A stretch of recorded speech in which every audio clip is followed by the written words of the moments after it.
اعوذ باللہ من الشیطان الرجیم بسم اللہ الرحمن الرحیم لقد انزلنا الیکم کتابا فیہ ذکرکم افلا تعقلون۔ صدق اللہ العظیم۔ رب اشرح لی صدری ویسر لی امری واحلل عقدۃ من لسانی یفقہوا قولی، آمین یا رب العالمین۔ میں نے آپ کے سامنے سورۃ الانبیاء کی آیت نمبر 10 تلاوت کی ہے، جس کا ترجمہ یہ ہے کہ بے شک ہم نے تمہاری طرف ایک کتاب اتاری، لقد انزلنا بے شک ہم نے اتاری، الیکم تمہاری طرف، کتاباً ایک ایسی کتاب، فیہ ذکرکم جس میں تمہارا ذکر ہے، اور کچھ لوگوں نے ترجمہ کیا فیہ ذکرکم جس میں تمہارے لیے نصیحت ہے، اور میرے سامنے ترجمہ ہے کنز الایمان، اس میں ترجمہ کیا گیا ہے جس میں تمہاری ناموری ہے۔ اب یہ ناموری جو ہے نا، یہ دونوں کو شامل ہے، مطلب کسی کا ذکر ہو یہ بھی اس کی ناموری ہے، کوئی اس کی ہدایات پہ ڈائریکشنز پہ عمل کرے، زندگی کو سنوارے، تو وہ اس کی بھی ناموری ہوگی۔ تو بڑا خوبصورت ترجمہ یہ کیا گیا ہے جس میں تمہاری ناموری ہے۔ اگلا حصہ ہے آیت کا، افلا تعقلون، تو کیا تمہیں عقل نہیں، تو کیا تمہیں عقل نہیں، انگلش میں ترجمہ کیا do you have no sense. یہ ہمارا افلا تعقلون آج کی ڈسکشن کا موضوع ہے۔ ہم سوچ کے سفر میں پچھلی نشست میں کچھ الفاظ ہم نے یاد کیے تھے سوال کے لیے، اس میں سے ایک کا آج تذکرہ آ گیا، وہ کیا ہے؟ حمزہ استفہام۔ میں نے بتایا تھا کہ الف پہ زبر ہو تو یہ حمزہ بن جاتا ہے، تو یہاں آ گیا افلا تعقلون، کیا تمہیں عقل نہیں؟ تو یہ سوال کیا جاتا ہے کیا تمہیں عقل نہیں؟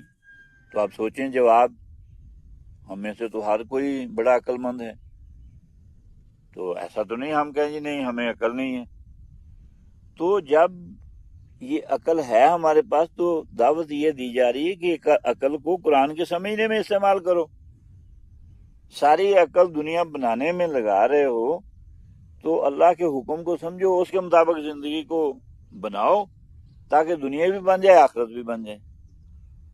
تو یہ ہے افلا تعقلون، یہ قرآن کا مطالبہ ہے۔ ڈاکٹر اسرار صاحب جو کہ مربی ہیں، جو مبلغ ہیں، انہوں نے قرآن مجید کے 5 حقوق بیان کیے۔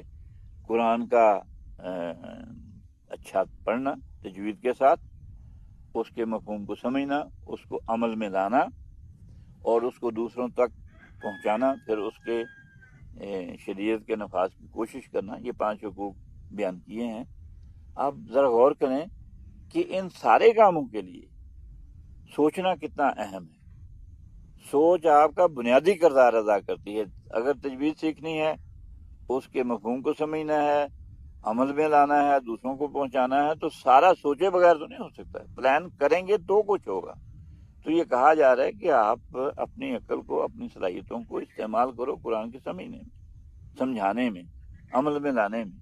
تو یہ اس کی بڑی اہمیت ہے، اور ایسا کرنے سے پھر ہمارا ایمان کے اس کتاب پہ مکمل ہوگا کہ ہم جو کہتے ہیں کہ یہ اللہ کی کتاب ہے، رسول اللہ صلی اللہ علیہ وسلم پر وحی کی صورت میں اللہ نے 23 سالوں میں اس کو مکمل کیا، اتارا، ہمارے لیے اس میں ہدایت ہے۔